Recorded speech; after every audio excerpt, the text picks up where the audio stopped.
ఈ రెసిపీకి ఒక secret name ఉంది, అదేంటో నేను లాస్ట్లో రివీల్ చేస్తాను. హెల్దీ రెసిపీ ప్రాసెస్ చెప్పేస్తాను వినండి. ప్యాన్లో తాలింపు వేసేసుకున్నాక కొన్ని పచ్చిమిరపకాయలు ఉల్లిపాయలు వేసేసుకొని వేపేసుకోండి. తర్వాతకు తగినంత పసుపు ఉప్పు వేసి అల్లం వెల్లుల్లి పేస్ట్ కూడా వేసి వేపేసి పక్కన పెట్టేయండి. తర్వాత బంగాళదుంప పొక్కల్ని సన్నగా తరుముకోండి. ఎలా అంటే క్యాబేజీ బంగాళదుంప ఒకేలాగా ఉండేటట్టు.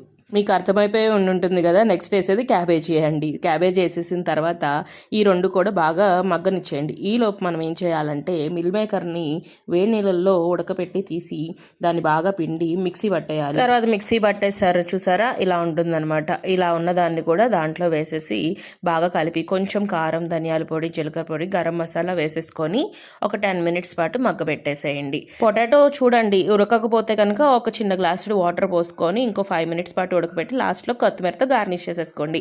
ఇంతకీ ఈ రెసిపీ పేరు ఏంటో చెప్పమంటారా? ఆల్ మిక్సర్ బిత్రే. ఇది మా పెద్దోడు పెట్టాడు. అంతేనండి, మళ్ళీ నెక్స్ట్ వీడియోలో కలుద్దాం. సబ్స్క్రైబ్ చేసుకోవటం మర్చిపోవద్దు. Do follow. బాయ్.